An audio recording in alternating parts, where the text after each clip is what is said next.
We're Okay, we're recording. Recording. So welcome everybody to this Friday afternoon discussion with my dear friend Marcia Baginski. I'm really delighted to have you here, Marcia, talking about really the fight for our democracy. Mm-hmm. I know you came up with this brilliant title of why you should vote for Biden even if he's not your guy. And I'm really looking forward to exploring that with you, because we'll talk as things go along how he was neither your nor my first choice, and still why we're choosing to back him at this time. So for those of you that are meeting Marcia for the first time, she is an incredible sex educator in the Bay Area, works all over the country. She's the founder of something you might have heard of called Cuddle Party.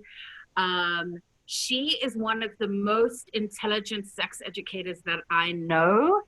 And when I want to be informed on pretty much anything, but specifically politics, I go to Marcia and I'm like, what's up with that? So we're going to let you in on kind of how we would hang out and talk as friends, but instead of us just doing it, we wanted to include all of you. So welcome, Marcia.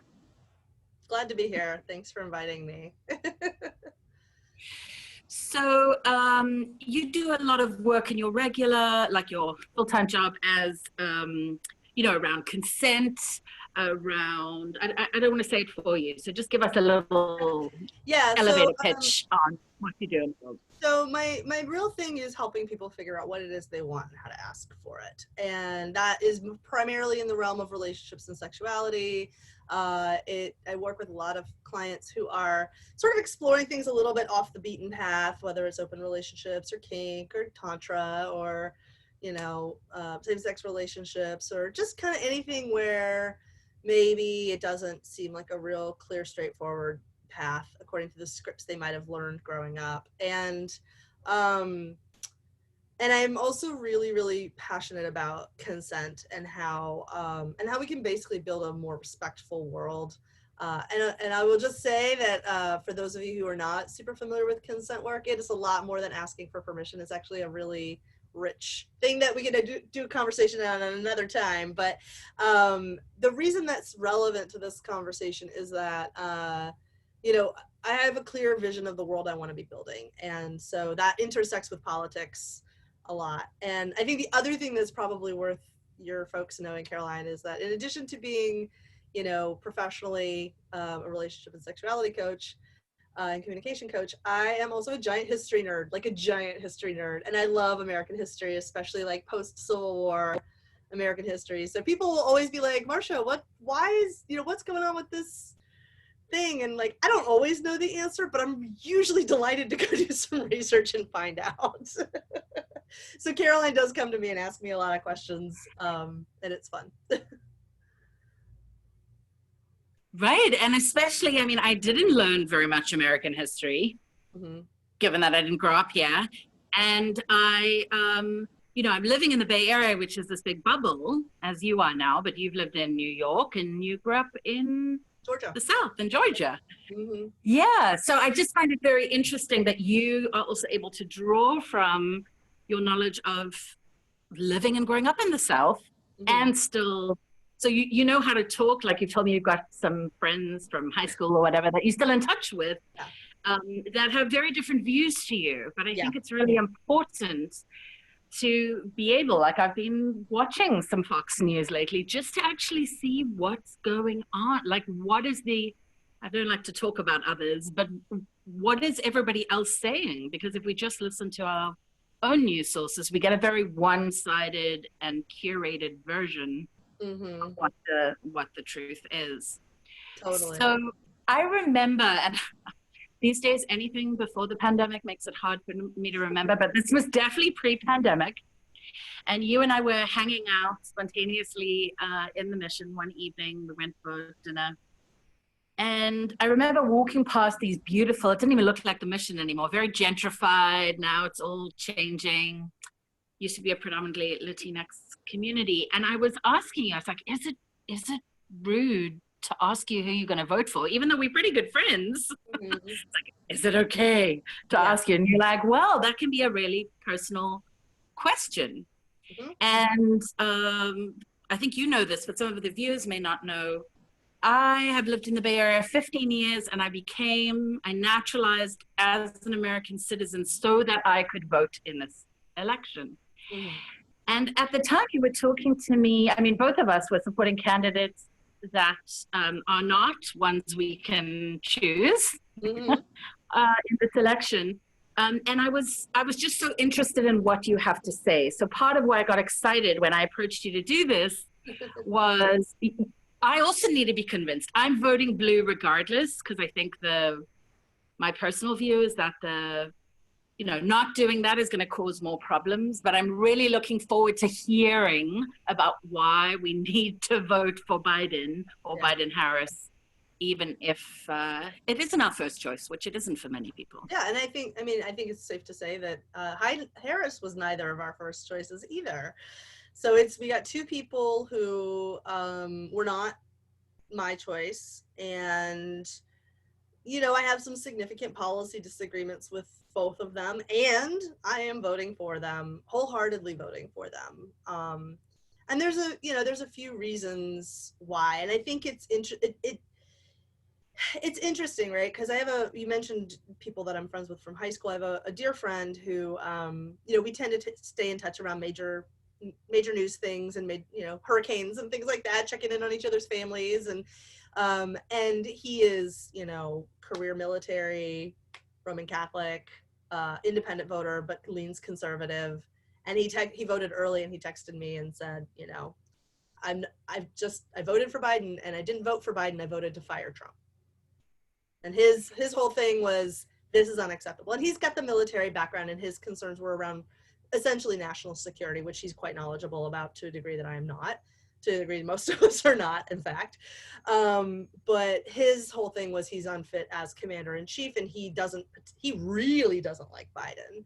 And he doesn't care for the Democrats in general, and he already cast his ballot in mail-in ballot for Joe Biden.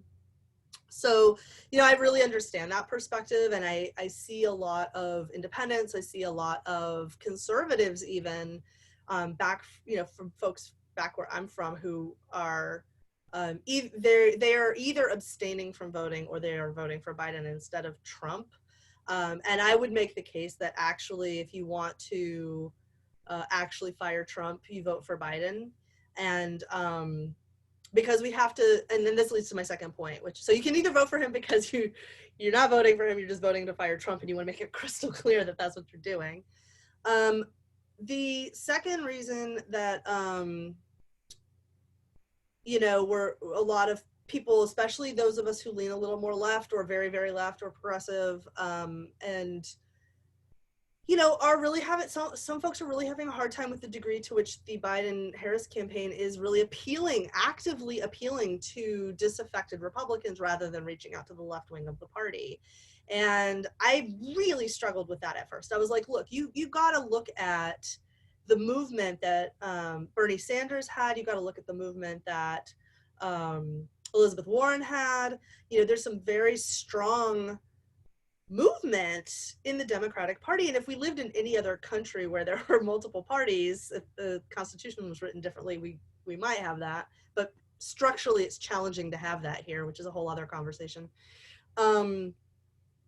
We would actually, they wouldn't be in the same party. Like Joe Biden and Liz Warren, or Joe Biden and Bernie Sanders. Liz Warren and Bernie Sanders might be in the same party, but they wouldn't be in the same party as Joe Biden. And yet here we are.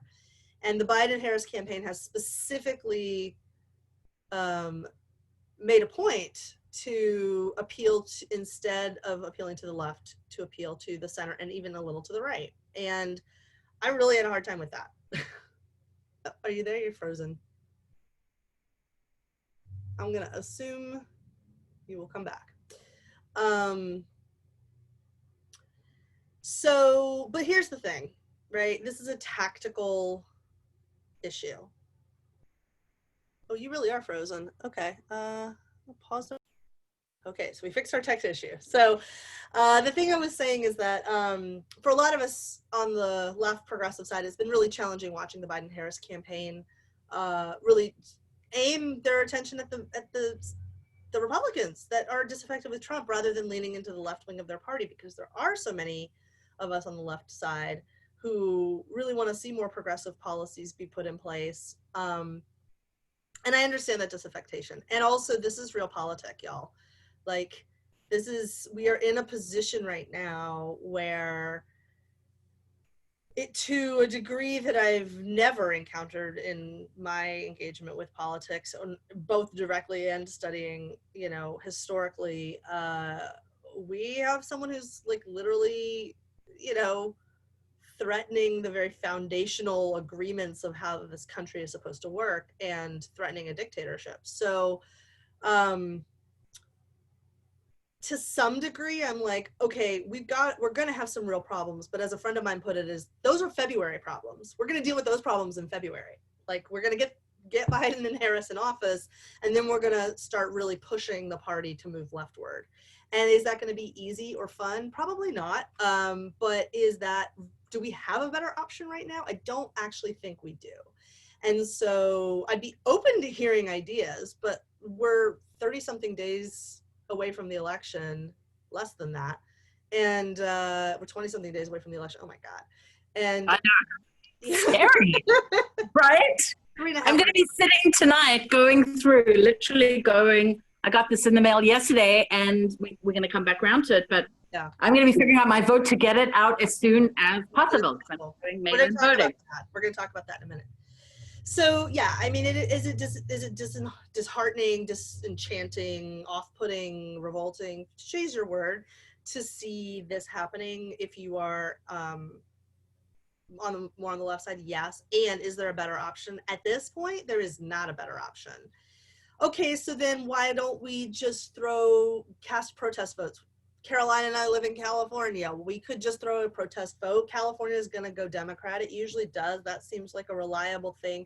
We aren't, the argument for that is we don't vote for president anyway. We vote for the Electoral College, and then the Electoral College votes for president, which I will just say, if you don't know very much about the Electoral College, the Wikipedia entry can do a better job than I can on explaining it. But essentially, there's 538 votes that are apportioned according to how many people are in your state, and which is why the census is important, y'all. I hope you filled out your census this year. And those people vote for president, and they actually, which is how we had a situation in 2016 that Hillary Clinton won more than 2 million more popular votes and still lost the election, because the states that she won did not add up to an Electoral College vote. But again, we live in Caroline and I live in California. I don't know where our lovely viewers live, but it can be very tempting to say, oh, well, I'll just throw, I'll vote for Bernie Sanders, I'll vote for Liz Warren, I'll vote for Ronald Reagan or Ronald McDonald. Like, you can pick some of these things. And under normal circumstances, I might agree with that strategy. In a normal election cycle, that may actually be the thing that makes sense, because if you know that your state is going to go a particular direction, throwing a protest vote, especially if a lot of people are doing a protest vote for the same candidate, does signal to the parties that there's a disaffection with the party platform.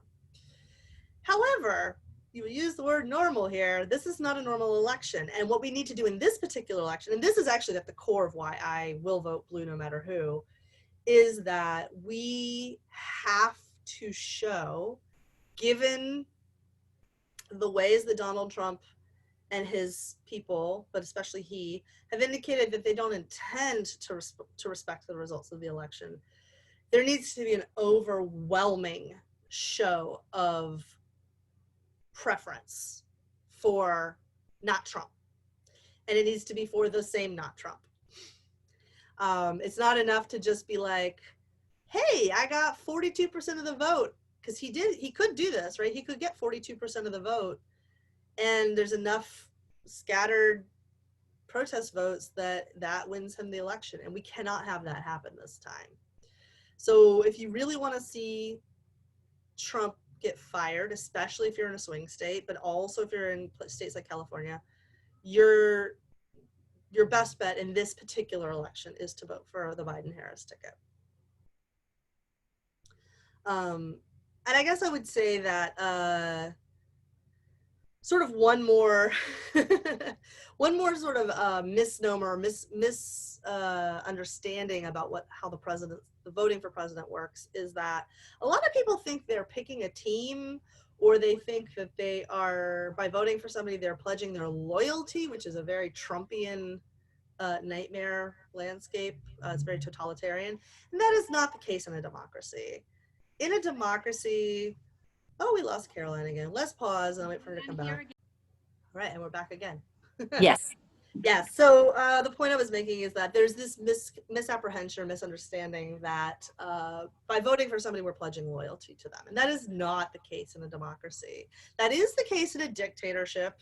That is not the case in a democracy. And the analogy that I've heard used that I really like is that we're not looking for a marriage here. We're not looking for, is this the perfect match for me? It's public transit. You are taking the bus as close as it gets you to wherever you're trying to go. And I think for, if we want to be moving forward, we want to get on the Biden bus, even though it's not going to take us to a lot of the specific destinations that I know I want to go to, that I know Caroline wants to go to. I imagine a lot of y'all want to go to. There's my Southern coming out. I love it. On the other hand, I know that the Trump bus is taking me nowhere good. So I feel very strongly that given the special circumstances around this particular election, it's not enough to cast a protest vote. It's not enough to not vote. And I know it's obnoxious. Like, people are just like, vote, vote, vote, vote, vote. Like, every freaking company in the world is like, have you registered to vote? Have you registered to vote? I'm like, bitch, I've been registered to vote since I was 18. Of course I'm registered to vote, but I know not everybody is. And I am what you might call a high information voter. But, it's annoying, but there's a reason that everyone is talking about it. And one is that there are a lot of people who are unsure. So if you're watching this and you're like, I'm looking for arguments to make to my friends about why they should vote for Biden, that the fact is that this is a different election and every election is the most important election of our lifetimes. There's always crucial issues at stake for specific groups of citizens and non-citizens that have literally life and death consequences. So every election is the most important election of someone's life. So I'm not going to make a statement and say that this is the most important election of your life. I don't know that. But I will say that for democracy, this is the most important election of my lifetime so far. And I will say that this election is different than other elections that I've either participated in or studied, or both, in that there needs to be an overwhelming show of preference for the other guy. And that other guy right now is Joe Biden. Yeah, I want to speak to that, Marcia, because I've lived all over the world. Voting, honestly, has never been a big thing for me. And I did a video a few weeks ago talking about growing up in apartheid South Africa and what it's like in America today. And part of why, I loved you posted something on Facebook today, just talking about this video, and then being like, yeah, we know you're all sick of hearing about politics. And I've also been posting a lot about politics, like more than I ever have before, even though I honestly feel quite unqualified to do that. But I'm doing it because I'm seeing here what was happening in the 90s, the early 90s, leading up to what we call the founding election in South Africa. You can go and watch that video on my YouTube channel if you like. But it is scarily similar. I've lived in the US for 15 years. And in the last year, I've watched in the Bay Area, tent cities spreading up everywhere.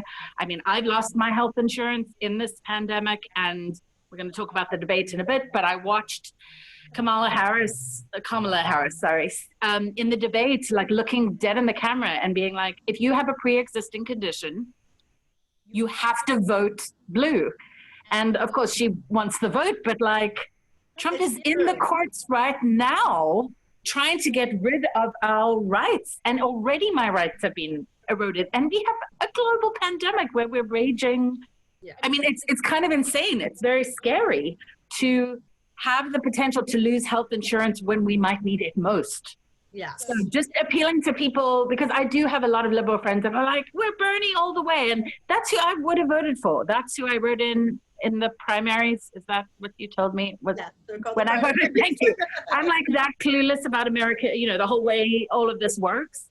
And still, I know enough that if I don't cast my vote, because like in 2016, I was like, oh, Hillary will just win, no problem. And I remember I went to sleep at about 11 o'clock that night, and Trump was leading, and I was like, that's unusual. And I woke up the next morning, and I was like, oh my God, what just happened? And I didn't really realize, because I hadn't been that engaged in politics, how bad things were going to get. And specifically in the last year, but probably even in the last 2 years, like I've just watched it affect LGBTQ communities and our peers, abortion rights. I mean, that's getting debated now with Ruth Bader Ginsburg having not been able to hold on until the election. She really fought a pretty hard game there, but like the implications, not just for this election, but for generations to come, are really quite scary. And I mean, what I've seen in the stats is a big part of the reason why Hillary didn't win was people were so confident that they could write in somebody else's name, or they could, in protest, not vote. And I have to tell you, it was not easy getting naturalized in this country. It was actually, for me, quite challenging. I had to give up some other passports I have to get American citizenship. And I was like, I have a kid. So for those parents out there, you wanted your family to be taken care of. In the Let's news, talk about that for a minute, because there is a belief, there's a thread in American thinking that it's not the government's job to take care of people. And to me, I was raised in that world. I was raised in the South. I was raised in a conservative family. I was raised in a conservative community. And it was very, we don't look to the government for help. And, I read all the Laura Ingalls Wilder books growing up, and was very steeped in this kind of I wouldn't say libertarian. It was definitely Republican, but that mythos of pull yourself up by your bootstraps. And I think when outsiders look at America, they're like, what the hell? Because most other people in most other countries have the belief that the government is there. It not necessarily take care of everything or to give you everything you want. It's not Santa Claus or whatever, but it is that it's a contract, that there's a contract that we're making to function together. And this is very noticeable to me when I go to other countries, that there's a sort of, it's not to say that other countries don't have major problems, because I can name some very big problems in some of the countries that I've gone to and noticed this phenomenon in. But there is a sense of, there's a floor that you can't drop below. And there is a thread in American thinking that is, I think, quite inaccurate about what the truth of American history is, that somehow a lot of people just made it with no government help. And when I look at all of the internet entrepreneurs, the Jeff Bezos, the Bill Gates, and all those people, I'm like, were they smart people? Sure. Did they have some, clever insights that they were able to monetize? Yeah. But DARPA, the Defense Department, built the internet.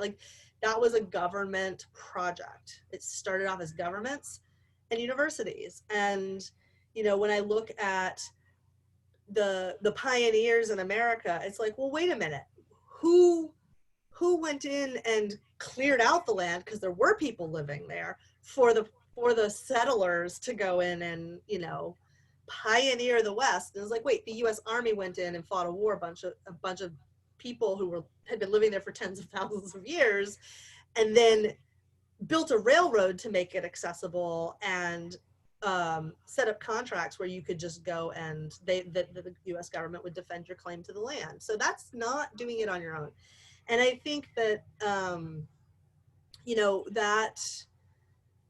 that idea that the government shouldn't be there. Okay, well, if we're really doing that, if we're really doing it that way, then why is there so much corporate welfare? And I think that's a very easy, like, left-wing soapbox to get on, or liberal soapbox to get on. And, but the fact of the matter is, the way I see it is that it's a conversation. Like, government is a conversation, and it's a collaboration among a bunch of people who don't have the same interests to try to figure out a way to make a way forward that works for the most people, or at the very least, like, and that there's some kind of floor that people can't fall below. And I think we're failing pretty miserably, and I think this administration has demonstrated that that they don't care. And the reasons they don't care are actually really interesting, because they're not the same between Trump and Pence. They're really different motivations. And it's really easy to look at the Trump administration and go, God, he's so evil, but, like, at least he's incompetent. At least he's this bumbling talk show host guy. And I'm like, well, first of all, he's not incompetent. He is really, really, really good at finding loopholes, and he has done it in his entire business career. So don't underestimate that. And also don't underestimate the value of showmanship. He's very, very good at that too. But Pence is, like, the place where I get very concerned. You want to talk about reproductive rights? Donald Trump doesn't give a fuck about abortion one way or another. He doesn't care. He doesn't care if we have the right to it. The only reason he is pushing these judges forward is because there is a very strong, extremely conservative, I would say, they want a theologically based government. And Mike Pence is sitting there under everyone's nose, and he's the leader of that wing of the Republican Party. And they're incredibly dangerous. And this is something that I kind of got into researching for a few years in the early 2000s, and then kind of got distracted. And then when I looked up, I was like, holy shit, they've taken over. But they have a strong belief in bringing about the end times, which, I mean, this sounds crazy. This sounds insane. But if you go look into this, this is really, really happening. Because they want to bring back the time of Jesus. They want Jesus to come back to the earth. And they believe in this sort of view of Christianity so intensely that they have so much power that has informed our policies with Israel. It has informed a lot of what we do in the Middle East. And it's a dangerous, dangerous thing. It's similarly, they do not want women in positions of power. And they don't, in their homes, they want to punish women for not being subordinate to men. And that's what a lot of the sort of their anti-abortion stance is. Now, I want to be clear. I think there are people who are genuinely pro-life, and they have very consistent pro-life policies. I know people like this. They are opposed to abortion. They're also opposed to the death penalty, and they're pro-health care, which to me is at least I disagree with their position on abortion, but I think that is a true pro-life position that reasonable people can have arguments about. That's not what's going on with this administration, and it's not what people are pushing for. And I feel really horrible for those people who ended up becoming pawns in this power grab that is not actually about life. It's about controlling women. It's about controlling children. And it's about controlling poor people, and it's about controlling minorities. And if you want to, like, get into the history of that, again, history nerd here, right? 1972, I believe, was Roe versus Wade. 71, 72, I think it was 72. But it didn't become an issue for the Republican Party until 1976. And many of the evangelical churches, it wasn't an issue. So why the sudden change? Well, women were gaining power in the workplace, in part because of the freedom that the pill and that abortion had allowed for them on choosing when they wanted to have children. Black people were gaining rights. And that was really concerning to the dominant white male power structure in place. And they were looking for an issue that would be a wedge issue that could address both of those things at the same time. And what they came up with on a group phone call in 1976, as they were starting to gear up for the 1980 election after they got clobbered when Jimmy Carter became president, was abortion. They were like, that will be our thing, and we will frame it in this way so as to make it we're not going to say we're out to get women.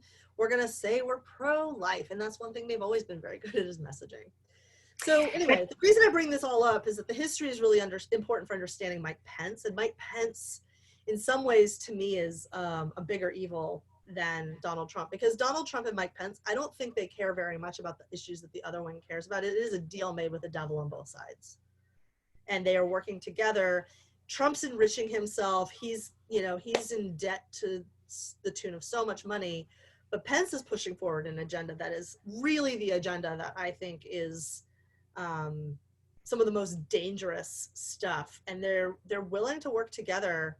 That they're willing to work together, I think, just shows the disingenuous power grab nature of it, and that's not really based in a moral framework much whatsoever. So I have feelings about Mike Pence, if you can't tell. Yes. So I definitely want to talk about Pence, because I didn't have feelings until the recent debate.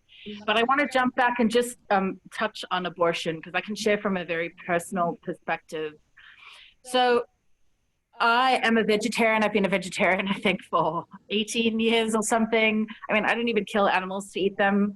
So the chances of me having an abortion, at least where I'm sitting today, is probably quite small.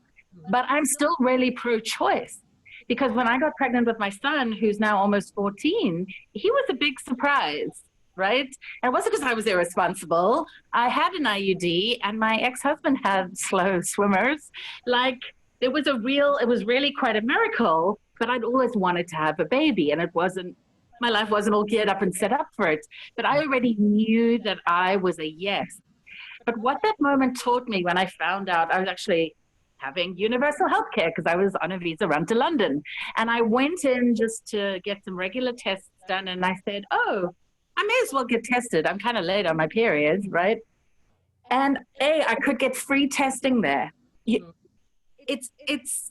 I want to just pause there, because I have never seen healthcare cost this much. I've lived all over the world. It isn't like this. In England, you go to the hospital and they treat you.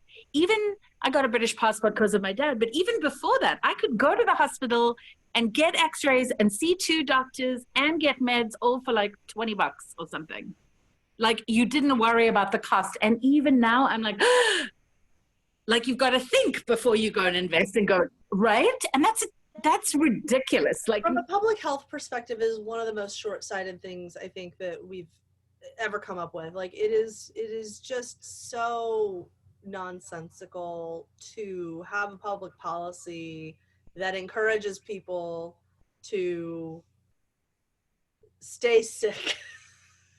It encourages people to stay sick.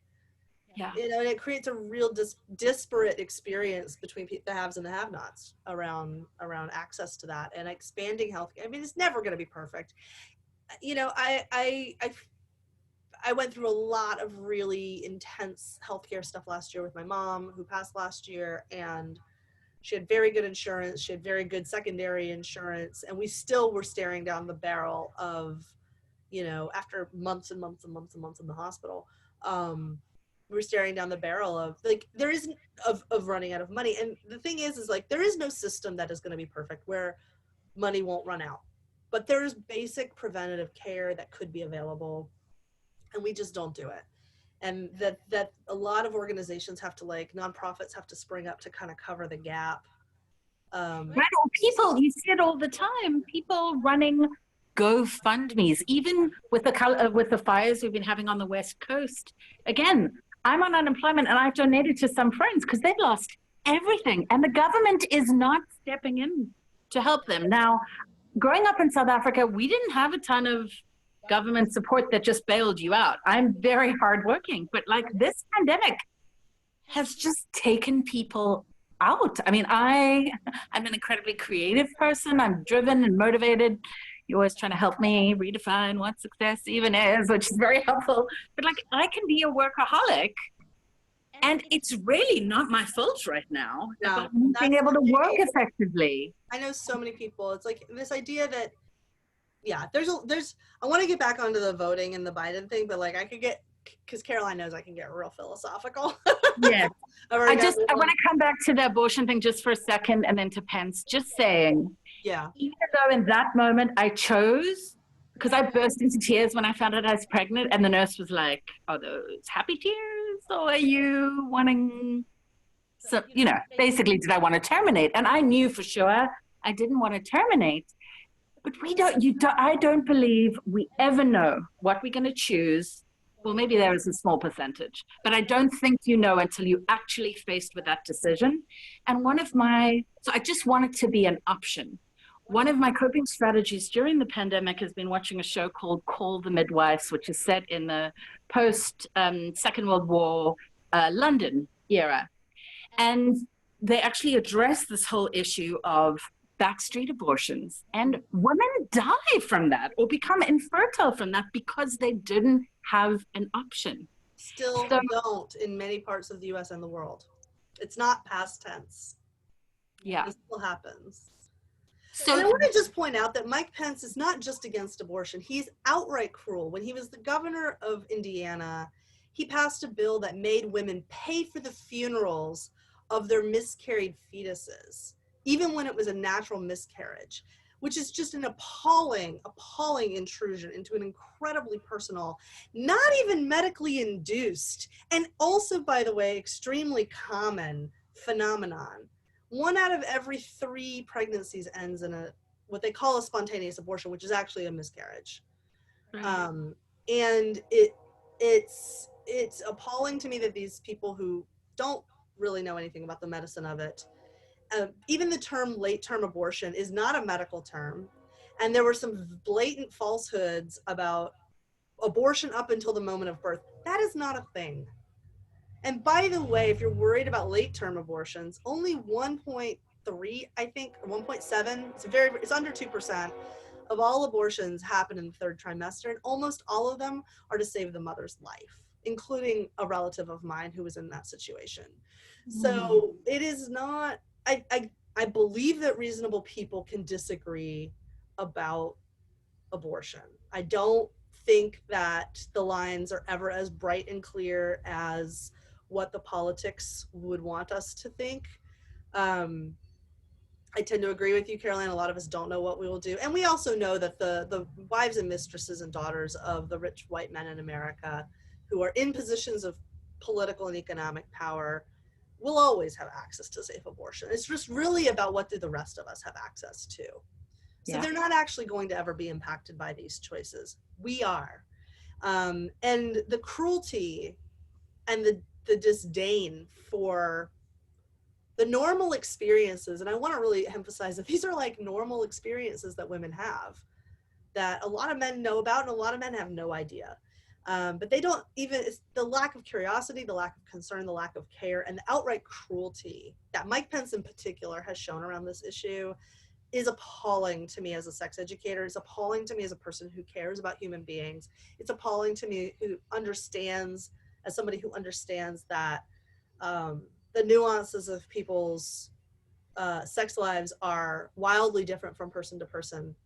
And it's appalling to me as somebody who has had contact with a number of 10 to 15-year-olds who have been sexually assaulted by their fathers, stepfathers, relatives, who are then pregnant. And then Mike Pence wants them to have a baby? No, that is not okay. He doesn't get to say. He doesn't get to say. So if you're not going to fire Trump, fire fucking Mike Pence.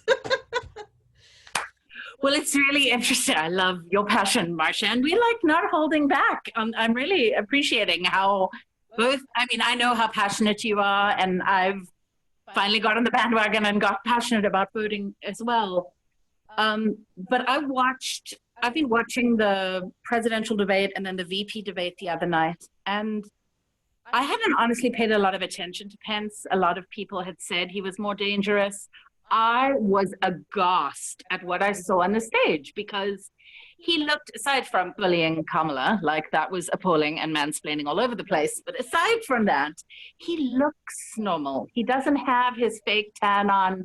He's like possible. And he sounds, even though the words, because there must be like code switching or something that they're doing. Oh, yeah. Right? It's like when they talk about law and order, that is Talk about law and order, when they talk about putting the embassy in Jerusalem, these are all code phrases that are meant to signal specific things to specific groups of people. right. But they actually talking about keeping racism going and Yeah. all the things, let's go to racism. We're just touching on the soft, easy, gentle topics today, abortion and racism. But one of the things that's been really encouraging to me with specifically the Black Lives Matter movement is, and I mean, since George Floyd was murdered, part of what's been interesting to me is the demographic of people actually showing up for the protests. Mm-hmm. I attended one of the protests where we shut down the bridges in the Bay Area. And I was on the Bay Bridge with some other protesters. And what was interesting, there was actually only one, it was organized by a subsect of Black Lives Matter, but it was mostly non-whites protesting. I beg your pardon, whites and Asian people protesting. Mm-hmm. And I found that very interesting. For example, I live quite near Piedmont, which is a very affluent neighborhood surrounded by Oakland. And people were protesting with signs, white people, for Black Lives Matter 4 months after George Floyd. That hasn't happened in the 15 years that I've lived in this part of the world. I haven't seen white people out on the street, like also standing up going, enough is enough. Yeah. And that's part of it. This is not going to stop unless we actually vote out the very racist politicians. Right now. I mean, here's the thing, right? I saw it's really easy to get overwhelmed with everything that's going on, and voting for Biden, again, he's not my guy. Like, he's not the person that I think, he's not going to solve racism. Okay, Obama wasn't going to do it. Biden's not going to do it. Harris isn't going to do it. However, the current administration issued an executive order saying that trainings in any government agencies or companies that have government contracts cannot use the words white privilege. If we can't talk about something, you can't solve it. And this is like, I have so much I want to say, and I'm trying to keep it like on the topic of voting, but it's so easy to feel overwhelmed. I think one of the things that is keeping me going is this idea of vote plus one more thing. Like, do vote and then do one more thing. Right? So we're voting for Biden, but here's the other thing. It's not just about Biden and Harris. It is about who your senators are. It is about who your representatives are. Representatives are up in every single district. 1/3 of senators are up every presidential election. Actually, every 2 years, there's 1/3 of senators are up. And this year, because of resignations, it's actually significantly higher than that. I think it's like 20, I forget how many. There's a lot of Senate races this year. So when we're looking at these things, vote for Biden and actually look at who's down ticket and get really clear about what they stand for, what they're doing around Black Lives Matter, what they're doing around abortion, what they're doing around healthcare, the environment, etc. Like, those are the people that make up the party, and those are the people who, whoever's president has to deal with Congress, and flipping the Senate right now. If you're in a state where I'm sure if you're in a state where there's a Senate vote going on right now, you are inundated with ads, and you're probably also sick of that as well, because this year is the year that people are really waking up to, it's not just about the presidential race. It is about who our representatives are. And I would take it even one step further. Who are your state representatives? What do they stand for? There's a really easy way to find out. And I really started getting involved a lot more on the state level of politics after the 2016 election, because I was just so, in the 2016 I was always kind of curious, and I voted, but I didn't really pay attention to the candidates. So if you want to know who your representatives are, you can go to whoaremyrepresentatives.org, put in your address and your zip code, and it will tell you who they are. And then the thing is you can go look at their voting record. You can literally go look up what they have voted for and against. And there are voting guides out there about that are put out by different groups, and you can go look at, if racial justice is the thing that you care about, find the groups that are putting out voting guides in your area that are concerned about that. And Black Lives Matter and they're sort of all the organizations that are affiliated with that like are putting those kinds of guides out. And people who major leaders of Black Lives Matter are doing endorsements of certain candidates. So you can go and look, like, for your city council, is there someone that, you know, has been endorsed by a leader of Black Lives Matter? That will matter. Another thing you can do for your vote plus, you know, plus one thing is go look at your city budget or your county budget, because a budget shows you what the priorities are. And this was something that a lot of people kind of had aha about after George Floyd was murdered, of like, how much are we spending on the police versus other things? You don't have to believe in defunding the police, but you might want to think that there should be some reallocation of assets. If you go look at your city budget and go see what do these people care about. And here's the thing, like, we should be voting for president, but we really, where our vote really, really, really matters is in these local elections. Part of how the Republican Party gained so much power is that they started with the school boards in the 80s. And they packed the school boards with people who had anti-evolution, anti-science biases, and they've built that out for 40 years now. The thing that has given me hope is that there's a really strong crop of high-level Democrats who are willing to disagree with each other publicly and then come together when they need to. I think that's really good. But I think one thing that I'm also really excited about is that a lot of people are starting to pay attention to local politics. And the local politics, as much as the national politics get our attention, you know, going to a city council meeting, writing your local representatives, not even your state representatives, although also those, you'd be surprised how accessible your state representatives actually are. You can get a lot done on those state levels. And here's why this matters. The leaders at the national level tomorrow are the local level today.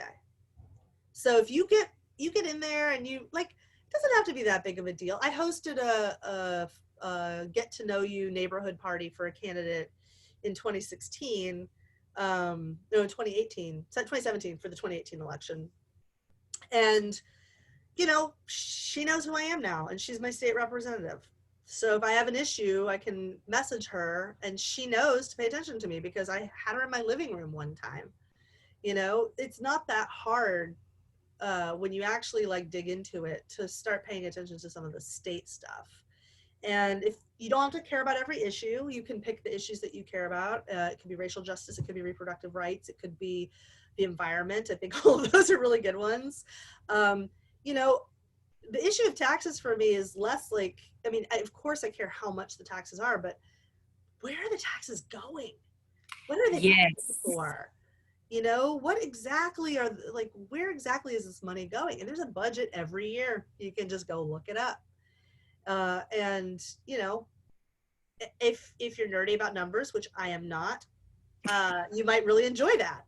If you're not nerdy about numbers, it's still a really good high level overview of where our money is going. So those are some things, like, I think it's really important. Obviously, I think we've made our case that we think you should vote for Biden, but in terms of what's on your local ballot, California has this ridiculous prop system that I hate, and yet people who are entirely unqualified to vote for issues on propositions get to do it every time there's an election. So, you know what my friends and I do is we go dig into it and we have a little chat group going and we're talking about what we think, and then other people ask us and we ask other people that we think are knowledgeable and, like, what do you think and who's funding this? You can learn a lot when you just ask who's funding this. So it seems like it's a little bit, it can seem hard if you're new to it. Everybody was new to it at some point. There's a lot of laws requiring certain kinds of transparencies. And honestly, especially at the local level, you can just call and ask. It's sort of like getting into the middle of a very elaborate soap opera, but then once you just watch the show, you know, you don't have to have watched a soap opera for 20 years to, like, pick it up To in get the the middle. gist. Yeah. Yeah. You know? It's a lot of the same kinds of things over and over again. Once you understand the sort of code words and phrases, it's like, oh, this again, all right, okay. So, these other ballot issues, propositions and local, who's running for local office. I mean, if you want political power, find a really small local race that not a lot of people care about, that has something at stake that you care about, and go talk to the candidates, because they will listen to you when you call. Who's your comptroller? Who's your dog catcher? Who's on your city council? Who's in your school board? And what are also a lot of judges get elected. So that's another thing. A few years ago, this is why, kind of stuff people don't know. The Brock Turner Chanel Miller case. Brock Turner was a swimmer at Stanford. I think it was Stanford. Anyway, he raped this woman, got a very, very light sentence. Well, that judge who gave him that sentence was an elected judge, and he did not survive the next election cycle because people were so appalled at how he ruled on that case. So it's so easy to feel hopeless at the national level, but I'm telling you, man, the real power and the action is at the local levels. The thing I really want people to do for this election cycle is the issues you care about the most. Go find the people at the local level who care about those issues too, and campaign for them, vote for them, contribute to them, talk to them, get known by them, write them a letter, send them an email, because that's a really powerful way to make some really immediate changes. And it's a way to feel a lot less powerless in this whole fiasco of a national system. Yes. I love that you're saying that, because I've been particularly inspired by Alexandra Ocasio-Cortez. Thank you. I can always say it in my head than when I come to say it out. But anyway, AOC. Just because if you watch the video of when she actually realized she had won her district, she could not believe it. Yeah. It was wonderful. And there's a documentary, I think, on Netflix where you can go and watch how she won her race. And she won it by going door to door and not giving up. And I've been so appreciative of how she's shown up, and she's spoken out very clearly. She's also backing Biden, who wasn't her first choice. She had already endorsed Bernie. But even Bernie has come around and said, vote for Biden, right? We can argue about... It's real politics. This is where the rubber hits the road, and it sucks that this is our choice for those of us who believe that, which, I'm not happy about this choice. There's reasons I'm not happy about this choice. And holy crap, there's my idealistic world, and then there's the world we live in. It's a no-brainer when I look at the world we're living in and the world that could be after this election. If all I'm voting for is for things to not get worse, that feels like a vast improvement over what I think will happen with a second Trump term. And that's not inspiring. It's just getting on the city bus and getting as close to where you're trying to get to as you can. It's not glamorous. It's not fun. It's not sexy. It's a minute and a half of your time to fill out the little bubble. The real power and the real movement is by showing up and voting for the other things with some knowledge of what you're voting for, and in doing for this particular election, doing just a profound show of unity around not Trump, which that means Biden. So yes, I have obviously a lot more opinions about a lot of things, and those of you who are watching, you can agree with me or disagree with me, but the thing that I really encourage you to do is to get involved, to be engaged, to don't just fill out bubbles and vote. Vote for things that you care about, and know that no candidate is going to be your dream candidate. Yeah. Not even that the candidate's not going to be perfect. They have to work with other people, And as much as this is so hard for me to swallow as somebody who's escaped to the South and made it to California, where it's a lot more liberal, whoever I elect is going to have to deal with people from where I came from. They have to work together. So there will always be limitations, but don't let the perfect be the enemy of the good. Oh, I like that. Don't let the perfect be the enemy of the good. Yeah, I know right now this election also feels very personal.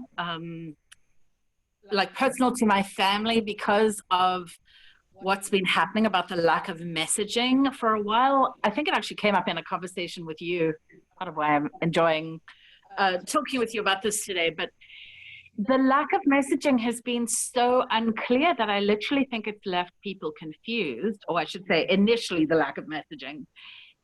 We're just getting really dangerous information from the White House. I mean, like, really damaging. I've been pretty conservative in me and my family's approach to sheltering in place. We've basically been sheltering in place for 7 months, and it's hard. I want this to be done and over as soon as humanly possible. It's hard on my kid. Struggling financially, hard to pay rent, hard to find food money. I really want the pandemic to be done, like at a very personal level as soon as possible. So to watch it's literally only been a week. The news cycle moves so fast. The news cycle is so bananas. Like, it feels like it was a month ago when we found out that Trump was positive. But, I think there was like some hope from a lot of people. I know I've seen Stephen Colbert talking about this, for example, like that maybe Trump would come out of hospital and like have a whole reversal. He is organizing rallies this very weekend, and he still hasn't I listened to him calling into Fox News. He still hasn't actually had a negative test since he went to hospital and got put on I've got friends that are nurses, and they're like, you don't get put on those drugs unless things are really bad. And these are people that are on the front lines of COVID. So literally, if you want to just keep your family safe in this pandemic, if you want life to get back to normal, which I don't know, new normal, whatever normal now means. But I would like to get back to being able to read a book at night instead of doom scrolling Twitter about what crazy ass shit came out of the White House. That's what I'd like. Again, the bar is not particularly high. And there are things that I will be fighting for after this is over, especially on some of the topics we've already talked about. Reproductive rights, environment, racial justice, those being kind of the three big ones for me. But like, other people have other issues. There's gonna be a lot of cleanup to do. That is true. This is not a case of vote for Biden and okay, everything's done. No, we've got to rebuild our country, and part of that is the pandemic. But yeah, we can't get through it unless we have people who listen to scientists and research and don't make up the story that they think sounds good because they heard it on a conspiracy theory website and then brought it to Fox News to get it repeated. That is so far from anything we've ever seen, even from some of our worst, most incompetent presidents. And man, like, well, if you really wanted to, the one thing that gives me hope is I know enough about American history to know we've survived some really bad presidents over the years, just really bad. And when I say survived, we survived, I mean the country as a whole, because a lot of people did die. And a lot of people have already died. But yeah, I mean, this is like real stakes, guys. This is not a parlor game where we get to, be okay regardless of what happens. Like, we're really not going to be okay. And for those people that are hopefully still with us in this video, whether they're watching it live or the replay, but even as sex educators, our freedoms, like America is known as the land of the free. And I have to put that in inverted commas because, I mean, you see, I still, after 50 years, I still don't speak American. But the level of violence is literally escalating. People have often said to me, like, wow, you live in Oakland, aren't you so scared? Now, I happen to live in a very nice part of Oakland, up in the hills. I've never been scared in Oakland until quite recently because it is changing. And the fact that we have the person in charge of this country right now literally inciting violence and the VP inciting violence again, like they are not condemning violence. I'm really worried about. Let me make this very, very clear. If you have any person of color, especially a Black person in your life that you care about, regardless of your race, if you have any gay people that you care about, if you have any young women in your life that you care about, this is life or death. This is literally life or death for these people. If you have any sick people with pre-existing conditions, or people with disabilities. And I believe I believe I read a statistic. It's like 70% of the people in the United States. I hope I'm quoting this right because I didn't look it up in advance. But 70% have pre-existing conditions. It is like the vast majority. Yeah. Yeah. So I want to speak to a couple of things, and Marcia, correct me if I get this wrong, but I've been hearing there are some very basic things like making sure you sign the envelope. Let's speak to the important things to make sure your vote gets counted. When you're making a voting plan, number one, follow the instructions. Number two, I know a lot of people got their mail-in ballots and they're wanting to go vote in person to make sure that their vote is counted. So the thing you need to do is, number one, check your state's guidelines. They're going to be different from state to state because every state has their own voting boards. So for a lot of states, you can go vote in person if you bring your physical mail ballot with you. Others, you can just fill it out and bring it to the polling place and drop it off. If you are voting by mail, make sure that you send it early because we know the post office is backed up. This has been part of the White House's strategy to undermine voting. So vote, send it in the mail early. And check the postage. That's another issue. Make sure that the postage is correct if you have a mail-in ballot, because I believe looking at mine now, no postage necessary where I'm. Double check it because it's different from state to state. Most states require a signature and they do signature matching. That's how they check if there's any kind of fraud with the ballots. So make sure that you sign your signature the same way you signed it when you signed your voter registration card or voter registration, which mine is a terrible scrawl and I should probably change it, but it is what it is. It is what it is. The main thing is to have a voting plan. Like, people have talked about having a voting plan. These are the kinds of things you want to check. Just Google it, look it up for your state, and see where can you drop things off, where can you vote in person. Make sure that you're registered to vote. I think in some states have closed voter registration. Some are still open. Some are open till the day of. So make sure that, and there is a website for that. You can just Google, like, am I registered to vote? And it will send you to a website that will check that. I've checked like 8 times. I'm so nervous. Right. I've checked about 5. But I've been seeing on Facebook people saying, oh, I was registered and now I'm not on the voter rolls. So you gotta make sure that you're still in the voter rolls because they do purge them, and they sometimes purge them. It's an honest mistake. And this election, it's hard to know because they are just dropping people from the voter rolls especially in certain swing states. So double, triple check that you are on the voter rolls, especially if your deadline hasn't passed. So even if you know you registered, it's good to check. This is an important question, Marcia. So I made sure that I was registered Democratic so that I could vote blue in this election. But what if people are independent? No, I want to correct you. You do not have to be registered Democrat to vote blue in the election. For the primary, in some states, you have to be. Oh, that's what it was. Thank you. Do not spread that misinformation. You can vote for whoever you want in the general election. Anyone who is registered to vote can vote for whoever they want in the general election. You do not have to vote. And this is really important for those local races because there might be a candidate from a party that you're not a member of, whether it's a margin party or independent or something that you might want to vote for. You don't have to vote according to your party affiliation. Really glad I asked the question, you see, because I'm going to be tackling the propositions tonight. So. Yeah.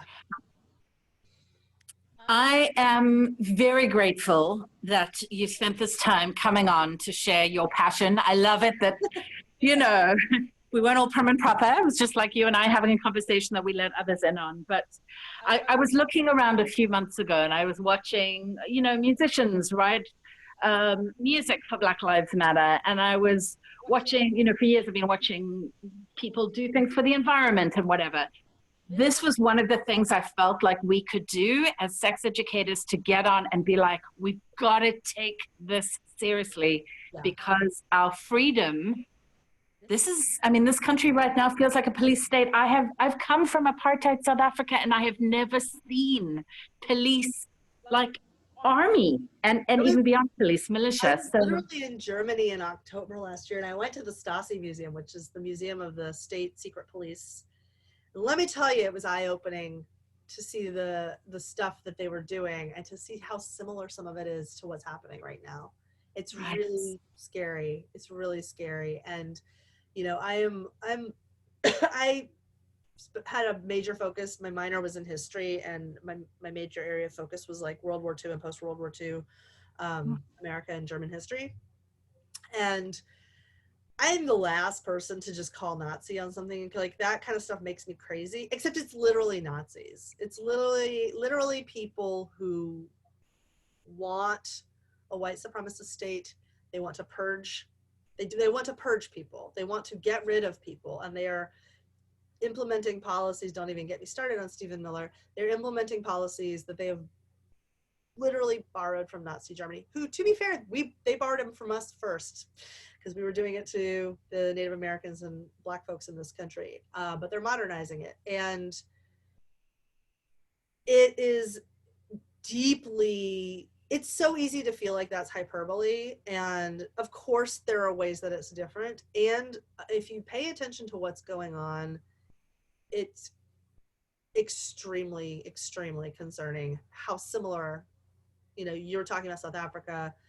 This is, you know, I'm not even talking about Nazis. I'm talking about the East German communist secret police and what they were doing and how similar it is to what's been happening here. Right.